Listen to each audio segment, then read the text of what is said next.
জুবিন গাৰ্গে কৈছিলে মোক লৈ পলিটিক্স নকৰিবা, মোৰ কোনো জাতি নাই, কোনো ধৰ্ম নাই।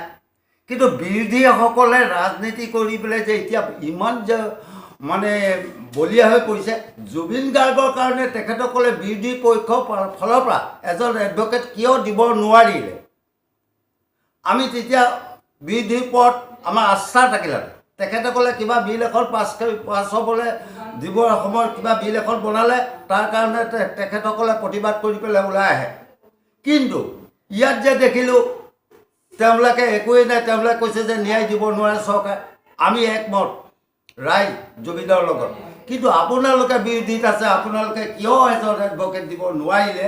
সেইটোহে আচল বিচাৰ্য বস্তু। এতিয়া আমি জনসাধাৰণে গম পাইছোঁ যে আপোনালোকে আগৰ গৰু যেনি যায় পাছৰ গৰু তেনি যায় বুলি অসমীয়াত কথা এষাৰ আছে। আমি ভাবিছোঁ সেইটোৱে জুবিনক লৈ পেলাই পলিটিক্সে কৰিছে।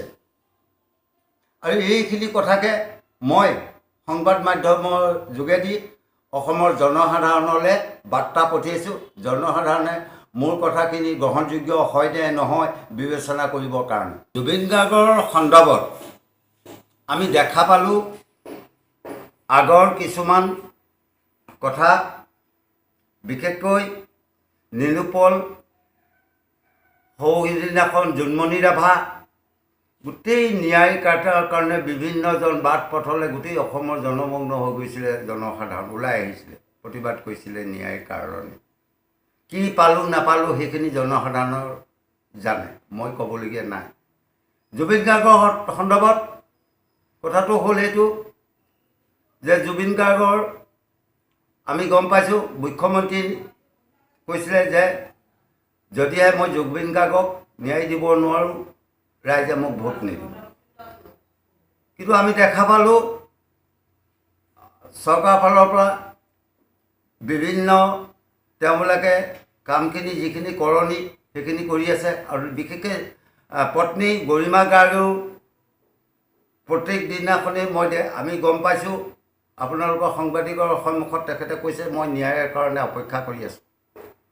সিদিনাখন দেখিলোঁ ছিংগাপুৰৰ যিখিনি তাৰ পৰা আহিলে সেইখিনি অসমৰ ন্যায়ালয়ৰ ফালৰ পৰা ক'লে যে এইখিনি আমাৰ নহয়, অসমৰ ফালৰ পৰা প্ৰিপ্লেন কৰি পেলাই নিছে জুবিন গাৰ্গক, কাৰণ আমি কোনো কাৰণতে নামানো।